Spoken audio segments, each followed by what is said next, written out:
In physics problems, we often encounter astonishing massless strings, which of course don't exist. Nevertheless, the massless string approximation is often very useful to us, and we should try to understand it. So I'm going to organize this discussion around 4 questions. Question 1, what is tension? If we consider a string to be a system, then tension could mean that external contact force that this hand is exerting on this end of the string, pulling it to the left. If the hand is pulling on the string, then of course we know the string is also pulling right on the hand, and that Newton's third law contact force pair, that could be considered tension. So we have a tension at either end of the string due to these interactions with external objects. But tension could also refer to what's going on inside the string, holding the string itself together.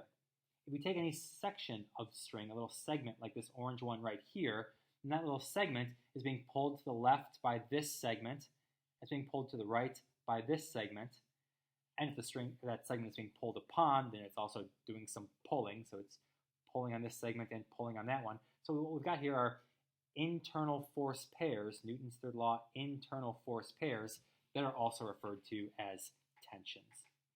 So in this way, we can define the tension at any point inside the string as the contact force holding the 2 neighboring sections of string together. That's tension as well. Now, when tension is high, we say that the string is taut, and when tension is low or 0, we say that the string is slack. Okay, question 2. When can a string be treated as massless? There are 2 conditions. If we meet either one, we can use this massless string approximation. Condition 1, when the weight of the string is small compared to the tension on or in the string. So this string is under low tension here, the way it's hanging.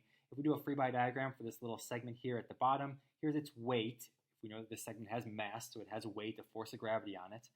And if that weight is not small compared to the tensions pulling on either end of it, those internal tensions there, then this string cannot be treated using the massless string approximation. Here its weight is important. But if we take that same string and pull it taut, so it's under high tension here, then on the free body diagram for this little segment in the middle, its weight is very small compared to these huge tension forces pulling on either side. So the force of gravity being negligibly small compared to the tension allows us to treat this string under these conditions using the massless string approximation.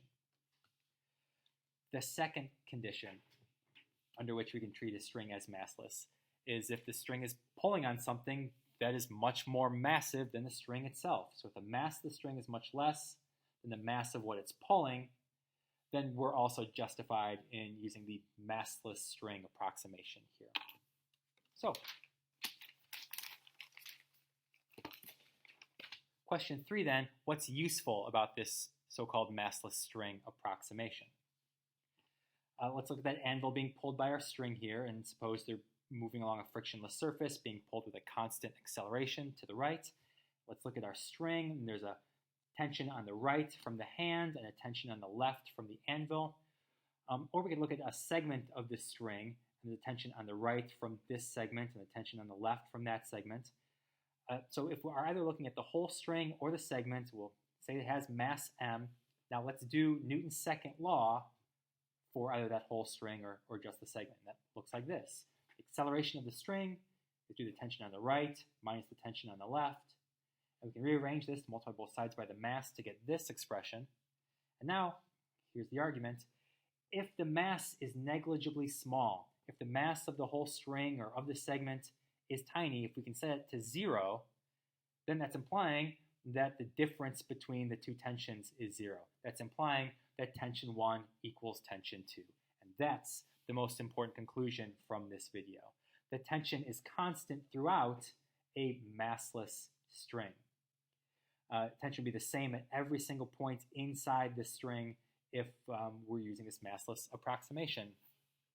And when you're reading through a scenario, a good clue to you that you can use the massless string approximation is if the string is described as light. A light string, that's suggesting that its mass is negligible, and the tension will be constant throughout it. Here's another way to show this, another argument to reach this conclusion here. Again, the anvil and the string. Let's look at the free body diagrams for each one. Just in the x direction, though, we'll ignore any vertical forces.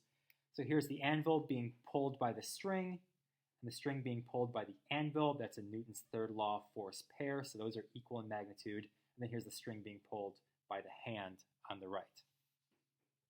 N2L for the anvil. That force divided by the mass of the anvil, capital M, that's our big mass. And then here for the string, difference in the tensions divided by the small mass of the string. If the anvil and the string are moving together, if they're moving as one, then their accelerations must be equal. So we can set these two expressions equal to each other, as I've done right here. Now I'm going to rearrange this algebraically. So at this point, I recommend you pause the video and look through my lines of algebra here as I go step by step to rearrange this expression into this one, where now we're showing how the tension on the right of the string is related to the tension on the left of the string. Here's this proportionality constant, this combination of masses. Now, let's say that if the mass of our string is very small, much less than the mass of the anvil, like if, say, the mass of the anvil is 1 trillion and the mass of the string is 1, then 1 trillion plus 1 is still about 1 trillion. So m plus m is still roughly just the mass of the anvil here, so we can replace that with just big M, which then cancels. This is 1. And we conclude that under those conditions, if the mass of the string is negligibly small, then the tension on the right end is equal to the tension on the left end. That is reinforcing this earlier conclusion that the tension is indeed constant throughout a massless string. All right, that's our main conclusion. Now just a couple of words about how to treat a string wrapped around a pulley. Because we'll often have a pair of objects connected by a string wrapped around a pulley, either like this or like that. So under these conditions, the two objects will each have their own velocities and accelerations. And we can note that if our string is inextensible, as in cannot be extended, if our string doesn't stretch, if it's not stretchy or elastic, if our string's length doesn't change, then that means the masses are going to move as one. These two masses will move together, and these two masses will move together in such a way that their speeds are equal and the magnitudes of their accelerations are equal. So even though the accelerations and speeds are changing direction because of the string wrapped around the pulley, if our string doesn't change length, if it's inextensible, we can state this. Okay, lastly, if the pulley itself can be treated as massless, and that we'll have to discuss another time. Here again, that term light, if the pulley is described as light, that's a clue to you that you can treat that pulley as massless. So if this wheel has a very low mass, if the wheel is light, then that implies that the tension is still constant throughout the string. If our string is massless and the pulley is massless, then the tension is the same all the way throughout the string, even though the string is wrapped around the pulley and changing direction. This picture kind of reinforces that. So here's our string wrapped around a pulley. Consider this section of string right here in orange, and it would be pulled by tension by the two neighboring sections of string, and also feel a contact force, a normal force from the pulley pushing on it that way. Here's that free body diagram for that orange segment of string. And we can see from the symmetry that this normal force would be at 45 degrees and have components that exactly cancel the two tensions here and here, and the components being equal, that suggests that these two tensions here are equal in magnitude.